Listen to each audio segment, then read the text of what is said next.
arguably, some things a little behind ambition, some things are actually in front of ambition. The ambition itself is massive. And what has been delivered is extraordinary. I think there are several areas by now, and I'm coming back to Corona, where delegations from the West came to see how it's organized here.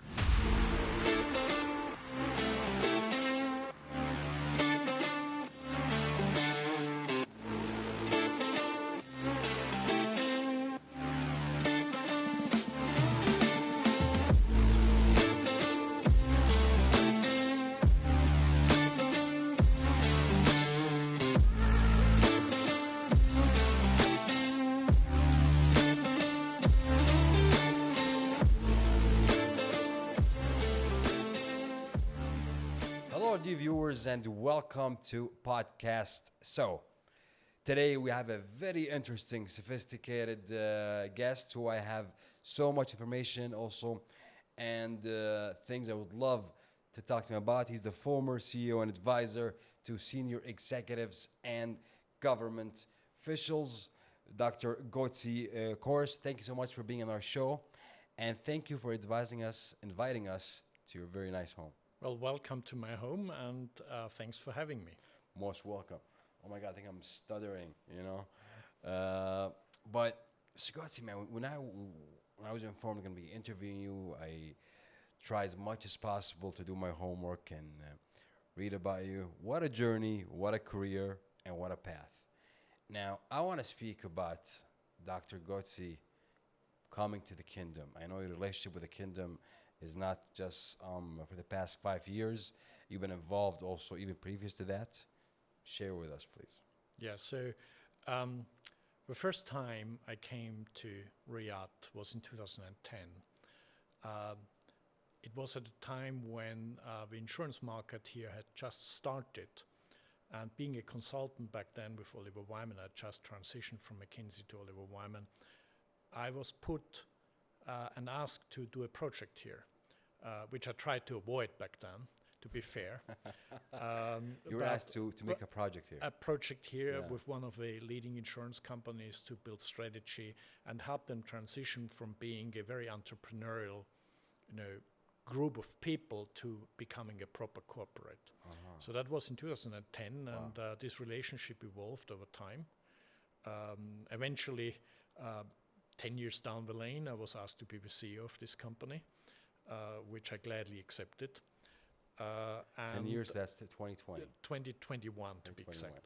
Okay. And I've had engagement ever since, on and off. And 2016, I was asked to build an insurance practice in the region in North Africa, and also work on the social space, which is pensions, social insurance, which is a big component of the framework, the social framework of nations, and a very interesting area to be working on. Oh yeah, I believe it is. Now I'm gonna jump into 2021, right? Good.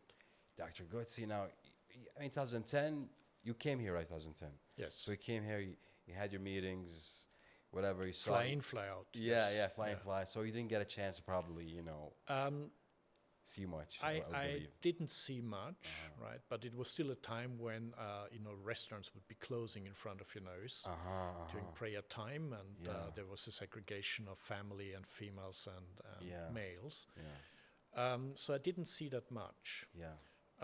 And, looking back, the pace of change and the quality of change, while maintaining a distinct cultural identity, has been impressive. I don't think anyone would have believed it 2010 to arrive where we are now, or even in 2021. Yeah. Like what you saw in 2010, what you're seeing now, you wouldn't believe that this could be possible. No, in 2010, you would not. Yeah. I think most people would agree to that. But you have to go back in history to see that this, is not that entirely unheard of. Absolutely. And so you settle here 2021. Now you're like, okay, I'll take the job, no problem. I'll take care of insurance company as a CEO, settling down here also now engaging with Yes. with the community now, with the Yes. locals. This is something, an experience probably that is a bit different. How was it, and what did you get out of it? Well, there was a fundamental choice to be made. First, because of Corona, I was sitting in the Ritz-Carlton Hotel Okay. for several months, and Oh, I so did. you came did during Corona. 2021 was still in the middle of the pandemic. It was well controlled here, extremely well organized compared to the disorganization that happened in Europe. But I had so much work that I didn't find the time to find a place, so I stayed at the hotel. And eventually I was advised to rent a place in a compound. So I looked at some of those, but I realized if I go there, I could as well not be in Saudi Arabia, because it was mostly populated by Western foreigners, and particularly Americans. And I then decided I would rather be, where Saudis live and engage with the local culture, because I wouldn't get a second chance to do so. And I think it was the right decision. So luckily I got this place here, which, some people will argue is not really where all Saudis live, but it's a good mix. Oh yeah. And Absolutely, it is. I do appreciate the closeness of having neighbors who are part of the country and not just like me, other mercenaries coming here. That's great, doctor. And by the way, it's I mean, the diplomatic quarter, it's very diverse at the moment. It is indeed, yeah. And I actually I'm seeing a lot of Saudis. Yes, coming here for absolutely. the parks, coming here for restaurants. True. So it is. And some of them also live it's a here place too where as well. people like to go to. Exactly, Yeah. exactly. How is it so far here? Now 4 years. How is it? How are you settling down here? What's your community like? What's your days like? Well, my days, of course, concentrated on the work that I'm doing. Yeah. Probably like yours, right? Yeah. But beyond that, my family is coming here very frequently when time allows. My lady is a music historian and musician, so Vienna is a natural place for her. Wow. But when the university takes a break, she is here with the children, and she also likes it. And she likes it better than Dubai, to be clear, because it's more authentic. And you can feel that you are in a very particular, concrete culture. And I've renovated this house at a great cost. Looks nice. Insane, Very nice. insane cost to most people, right? Given that I'm renting it, you can't own property here in the diplomatic quarter. And when you look around, the garden, there was nothing, right? It was just sand, and it's a blooming garden now, and you could just see things grow. Sure. Imagine, like 3 years ago, there was nothing, and now there's palm trees, there's grass, there's bougainvilleas growing 4 or 5 meters high. Yeah. It's literally the wonder of a desert. Once you put something in it and pour water on it, it's growing. Yeah, absolutely. And, when you said you think things grow, it's almost like what's currently happening here. And in the kingdom, things are just moving fast. Absolutely. I mean, are just moving quite fast in each sector, in the entertainment sector.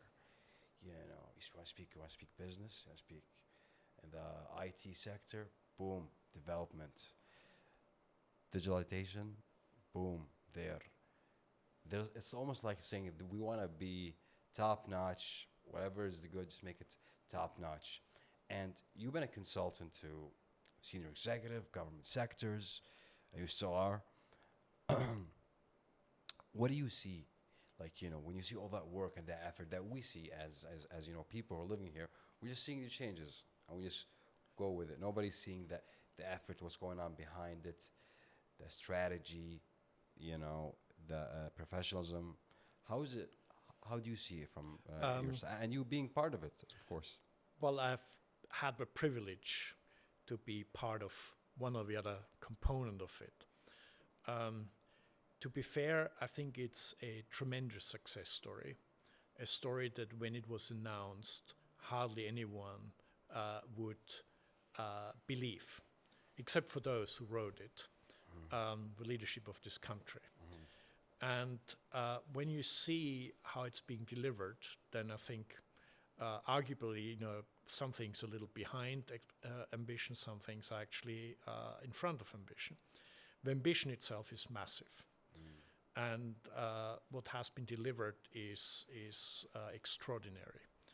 I think there are several areas by now, and I'm coming back to Corona, where delegations from the West came to see how it's organized here. With Tavakaln and other things, never really took off and worked well in Europe, and here we did. The way the vaccinations were organized were, unbelievably well organized, friendly, no queues, incomparably. So, if you put all of this together, I'd say there's a couple of things that differentiate Saudi Arabia and the Gulf in general. One of those is, and particularly differentiated against versus the West, one is a clear national ambition. You don't see this. Here you have clarity of what the nation shall be achieved, or what the leaders of a nation want to achieve for the nation and its citizens. And the second big asset that working a lot in social security, that you have is you do have very strong family structures. And when you look at the secularization that happened in the West, where essentially the state took over responsibility for individual, and the family was reduced to mom, dad, and children, and even that isn't a very stable situation, then you have here a real asset and a lasting asset, and something to build on and to keep and help develop.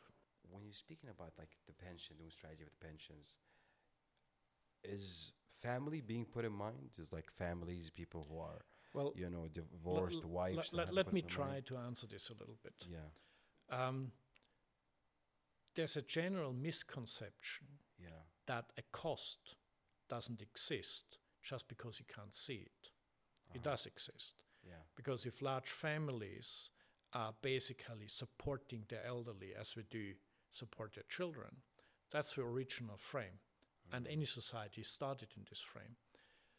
The cost of that is that some people are caring after them, so we are spending money, but we are also not earning money while they care, traditionally usually done by women, by the ladies. Now, this time spent and this money spent is withdrawn from the economy. So if someone cares after an elderly person, this person is not earning. So the cost is here, right? Okay. The transition is one to say, well, some of this cost can actually put into a savings scheme, a funded scheme, and while money is being paid in, this money is being invested and circles through the economy. As it does so, it creates VAT. As it does so, it creates jobs, and it creates opportunity. And it relieves some of the burden from the families. Now, the difficult question is, what's the right balance? Yeah. And that is, of course, a very strategic question that you as an advisor cannot answer. What you can do is, listen carefully to what the national ambition is, what the ambition of the leaders is, and then help find the right balance. So you're not actually telling what is the right solution, but you're helping to articulate how this solution might look like in practical terms. I think that's the right way to talk about it. All right. That makes sense. It's a very I believe a significant issue, and not an issue, to be honest. I think it's being handled quite well here at the moment. That's pretty good. Now, Doctor, I want to move on now to, I've read, your career, what you've accomplished, career path, and all that, and now here inside. So you took a great experience working in Europe, etc. I'm sure you also did others, and now you're bringing it here to the Kingdom of Saudi Arabia. I want to know the impact that is having at the moment, and especially you come here with the vision, with ambitious, with people who are, who who really want to develop and evolve with a government led by His Highness Prince Mohammed bin Salman, or Crown Prince, and of course our custodian of the mosque, King Salman Abdulaziz. When you see all of that, how do you see the weight of that experience is being, let's say, diversed into making sure that I get you all on this vision? And how did you see the vision also from your side when you came here? Like, you saw their vision, you saw what you wanted to do, like, okay, we can do that. Well, to be true, when you come here, right, it's typically an opportunity that does not have a vector much beyond. Okay. So you learn about it as you're here. On the plane, you start reading up about that there is a national ambition. And then once you're here, you realize that the way the nation is being portrayed in the West, in the media, is contrary to what you actually find.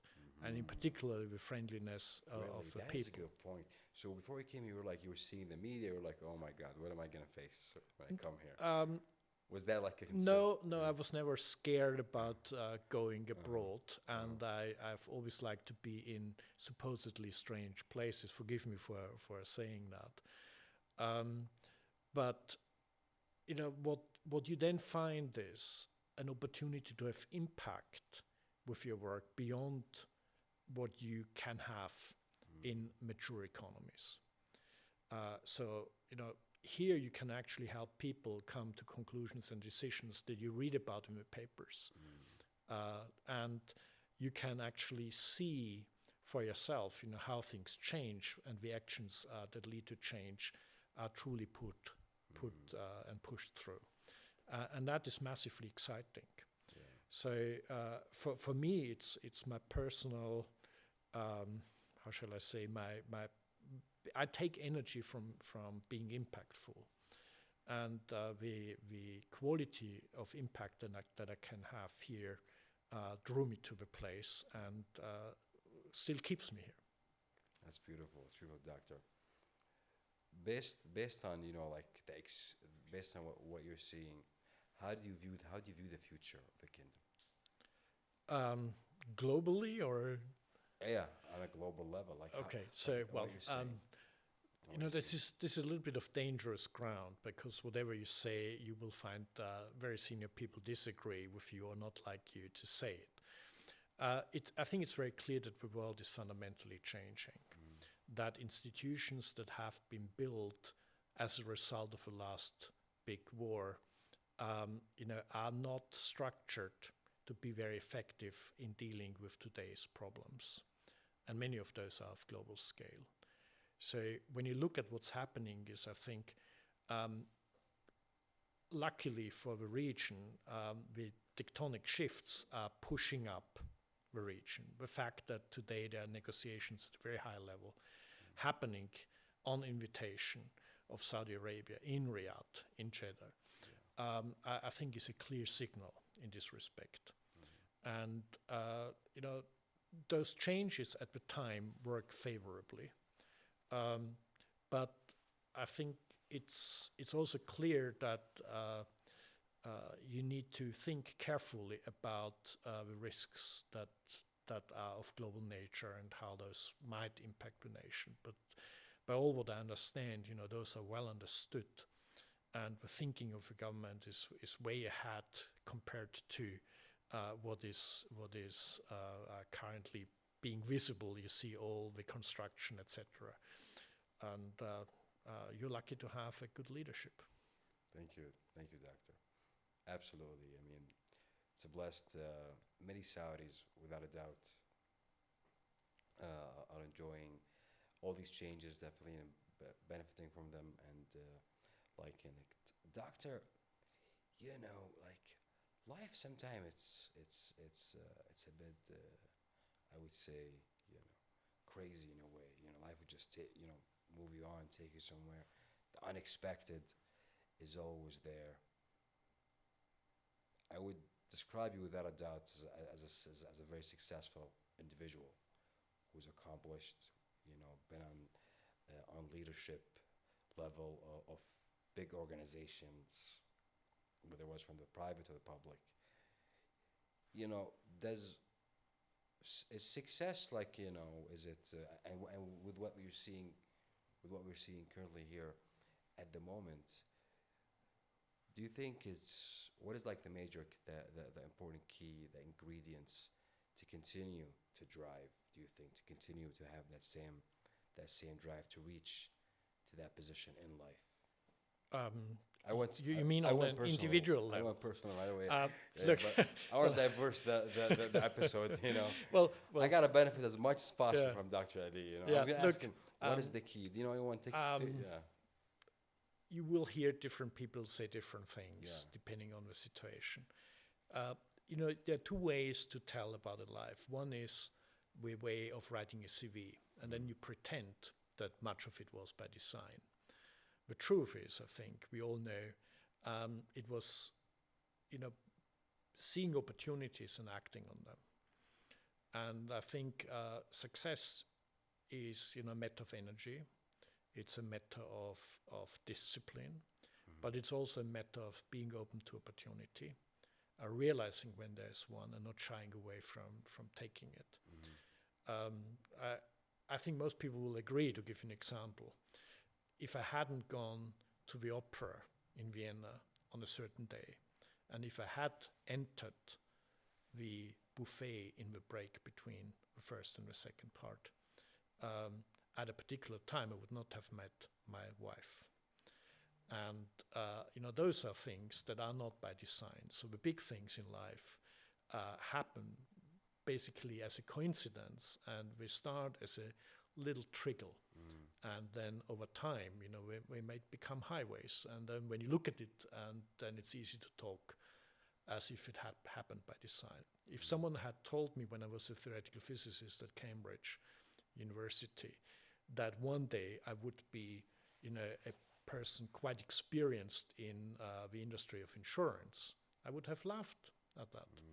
And when I talk to senior insurance executive, I'd say at least half of them would never have thought to be in insurance, and we would agree to saying, well, that's a place where you end up with. And as you get involved, you realize how complex it is and how much fun it is to dig through complexity and come up with new things. So that's the way I would view it. And for the nation here, I think developing your own talent is one of the key challenges going forward, to ensure that the next generation of leaders is being developed now, and that they learn from the likes of us and their Saudi leaders, and become leaders themselves, and more of them, because as you grow as a nation and also as an economy, you will need it. And I think this is the one thing where the pace might slow down if that isn't being taken very, very seriously. And it's a long-term ambition, but when I look at the scale of universities, at least from a building place that you have built, it's time to fill them with your own professors. And I think this will happen. We'll see it. We'll take your word for it, Doctor, without a doubt, and God willing, it will. And that was actually one of my next points, to be honest. Maybe this is a bit of a bold question or conversation, but it goes around sometimes, and I hear it around sometimes.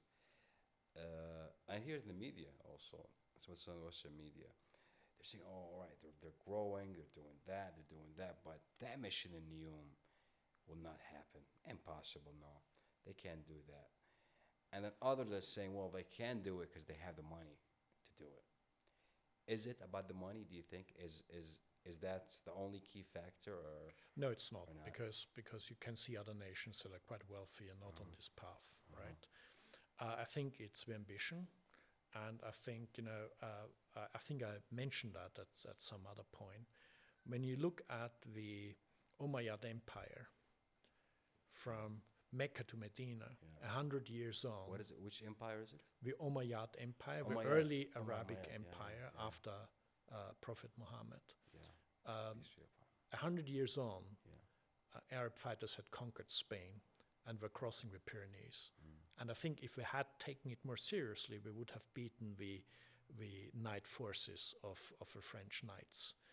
We didn't, because we were more interested in plundering than actually proceeding further, luckily for Europe. But that tells you that the ambition that existed at a time when letters were written by the prophet to the Byzantine Empire and other emperors, saying to start believing in Islam, it wasn't taken seriously, but it was taken seriously here, and it succeeded. So I think the meta here is not just the money. The money is a conduit. Of course, you need some. You need to have resources to deploy, but the will and ambition are more important, more decisive. Absolutely. And Doctor, going back to you too as well, but to your life here. What, like, do you go out sometime, like on the weekends? Do you go out somewhere? Do you do you attend any of these events? I do when the family is here mostly. Okay, Yes. okay, yeah. Other than this, it's mainly meeting business acquaintances Yes, and yeah. other people linking up for dinner or something like that. Yeah. Yeah, but I do go out. Yeah. Maybe not as much as I should or would like to. How are you on the food part here? Hmm? How are you with the food here? I'm good. I'm even good with not having my evening drink. Okay. I do when I'm outside of the country. Yeah. Like Saudi food, Absolutely good. You There are you these tried? Saudi places where Yeah. you can go to. You have Yeah. traditional food. There's a couple of those around Iraq, Riyadh, and I do go there. And when I have guests from Europe, then I get them there. Really? Okay. Yeah. How is the reactions like when we had guests here coming over from Europe? Well, always positive. Yeah. I mean, positive and very much surprised by how friendly and how different it is from how it's being portrayed. Yeah, that's pretty cool. I always sometimes I like to ask a lot of my friends who are foreigners, because sometimes the food tastes great and we love it, to be honest, and we can't get enough of it. But man, I gotta take care of my diet. It's not exactly. It's not exactly keep you in shape, obviously. So your work is close from here or far? It's not far. Depends on traffic and time in the day, but on average, it's about 25 minutes. You saw the metro? Yeah. The metro? You saw how they did the new metro now? I saw it. Yeah. It's nice. Austrian companies have been involved in helping Okay, building it. that's really interesting. But I have not yet No way. used You try it. You gotta try it. People tell me they do it on a weekend, actually, to Yeah. joyride with Yeah, it. exactly.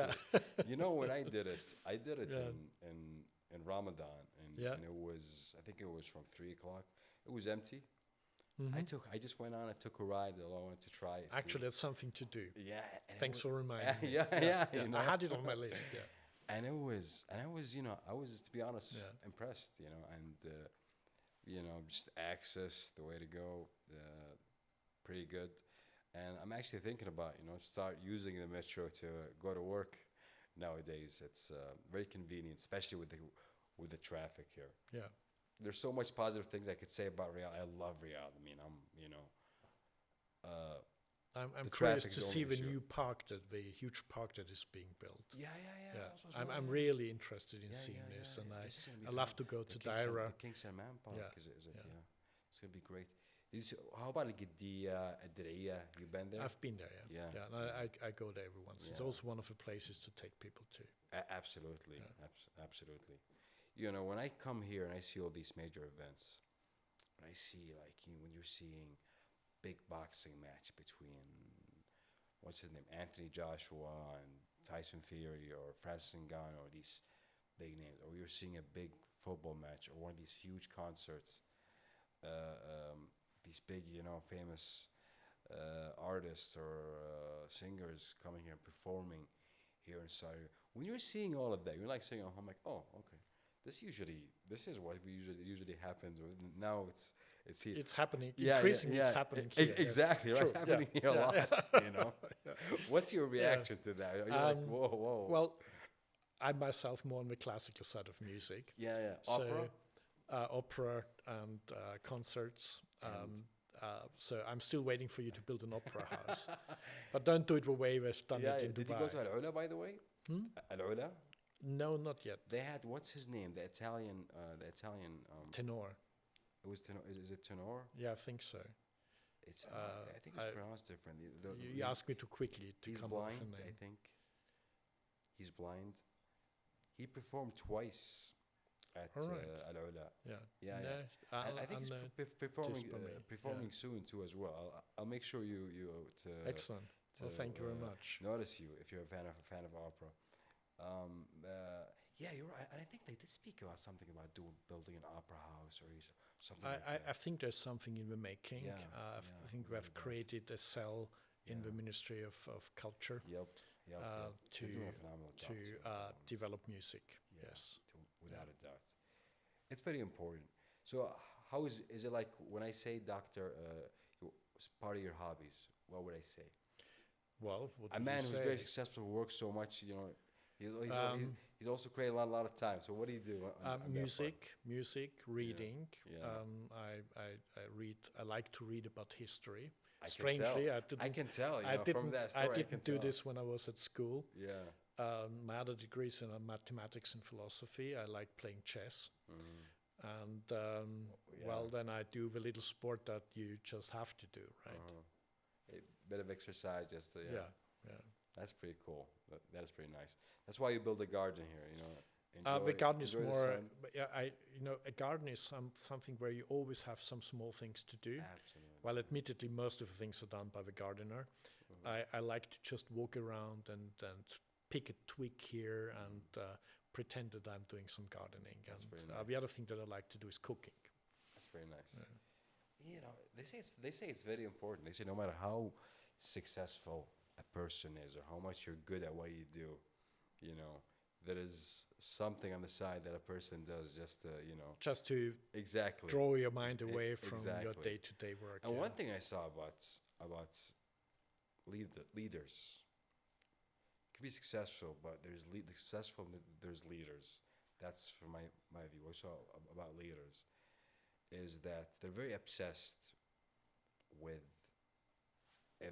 what they do. Is that, do you think, a fact, and how to control it?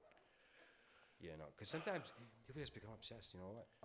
I'm there, or they always want to make sure. Or it's a very I think that there are different types of leaders, right? There are leaders who are the founders, who have an idea and are obsessive about driving this idea. Yeah.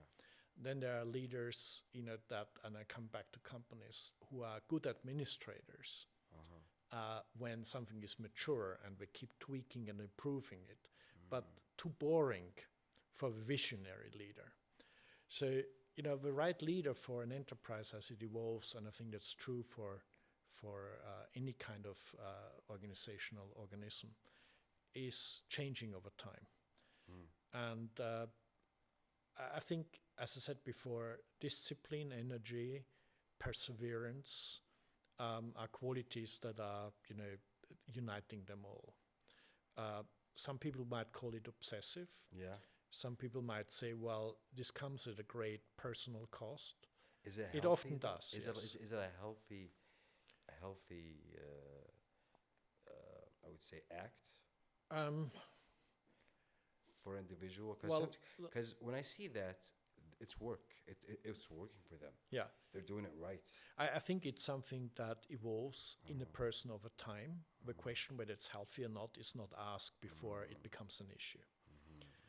For some it does. For others, stopping becomes an issue. So I'm not sure there's a single answer to these kind of questions. I'm gonna, before I go to another topic, Doctor, what is success? The success rated on how much, some people say success, well, a wealthy man is a successful man. This is success. Others say no, it's about, maybe being where you want. It's about your own vision. How do you describe success? What is a successful individual to you? Does he have to be wealthy? Does he have to be good in the finance part? Well, like in every society, there is a notion of what it means to be successful, what most people would consider to be attractive, and what they would like to have for themselves. And wealth surely is a component of this. Now, I think it's different from how individuals define success. A cleric will have a very different answer to why he's doing what he's doing. It will not be wealth, and he is successful, right? Someone who is born to wealth might have a different answer to this, because wealth is not something to aspire, it's simply part of the environment. I think, people who have an ambition, have goals, and then achieve those, that is what we will personally define as success. So having goals and achieving those, I think, is at the core of what we all would agree means to be successful. Other people might not agree to it. Yeah. We might say, well, you are successful on this, but look, you're neglecting your family.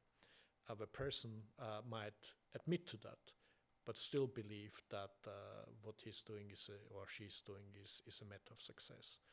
So there are some norms that are generally accepted, right, and others that are very individual. Yeah. And I think at the core, it's your own satisfaction with what you do and whether you think you achieve what you are out to achieve. Beautiful. Doctor, the insurance sector here. Many insurance companies exist. Some just also exist.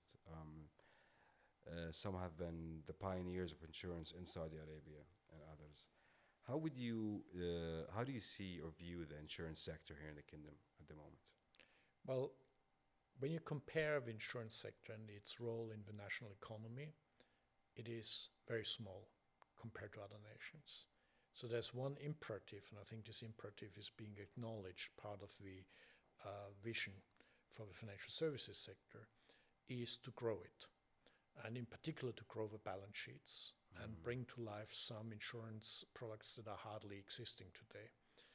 Well, there's a lot about liability products, so personal liability, environmental liability, these kind of things. And then there is, of course, the entire savings and pension sector, which is currently held by Goetz as a defined benefit scheme. But those things will evolve. So it is definitely an interesting sector that is about to be transforming. Yeah. I agree, man, and I look forward to it. To be honest, there's so much different new things coming out. I think at a certain time, I remember, insurance was here, booming. Then it was stock markets, and now it's everything. Now it's like now we got the IT field, huge. Even tourism sector, it's a bit attractive. So for an entrepreneur, like investing Saudi Arabia, would you, if someone call you like, hey doctor, how are you? Well, I give you an answer to this. Yeah. A friend of mine, or Yeah. at least a good acquaintance, he's Austrian. Yeah. And he wanted to build his own businesses. So when he left university with a degree in economics, and the way he did it, he took a map and looked at different nations and criteria for where growth opportunities exist. And today he has a business here. Wow.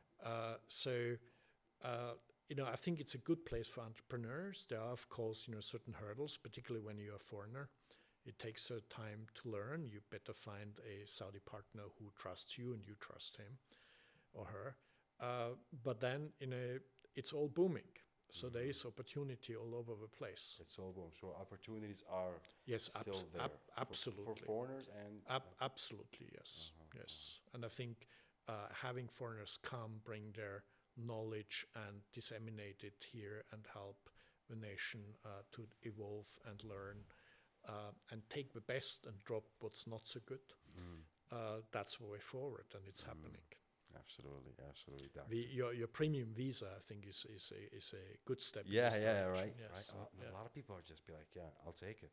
They're getting it and just makes life a lot easier. I think it will evolve. Yeah. It's currently quite restrictive. The criteria to be eligible are quite tight. But look, that was the case in Dubai, and look at where it is now. I think in Dubai it's a little bit inflated by now. Yeah, at the moment, yeah. But you know, you grow by experience. You don't open the doors too far, and you see what happens and whether it actually has impact. The kind of impact you're looking for. Absolutely, doctor. And you know, I'm seeing now the U.S. They have the golden visa. Yes. The golden card. I think they call it the gold card. The gold card. There's some, I think, some like models that Saudi Arabia is doing. You know, whether it was in technology or just like how they're handling things. Now you have Ibshir for everything. Yes. Nafal for everything. Yes. Passports. There's a huge ambition in the data and in the digital space. There's, I think now,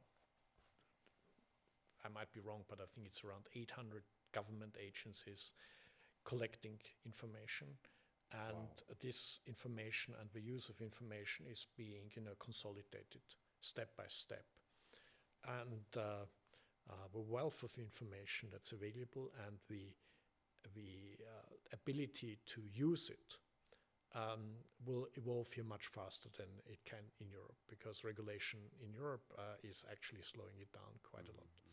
While you're building regulation to find the right balance. Yeah. You know what the Crown Prince said, Mohammed bin Salman? He said his goal is to make this region the new Europe.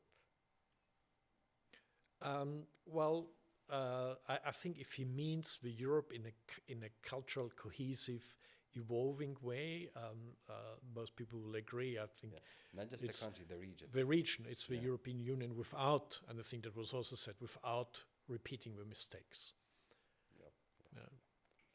Doctor, I wish I had more time. To be honest, I was just enjoying myself. I was asking, you know, I was like, let me benefit the most out of having your time. I appreciate your time so much. It was a pleasure. Appreciate you inviting us to your house. And we look forward also to the future here in the kingdom. And we're very honored to have you here in the kingdom also and be part of this current change also and help also in the new transformation. So thank you so much, Doctor. You're most welcome, and thanks for this really nice conversation. Most welcome. Dear viewers, thank you for watching and have a great, wonderful, successful day.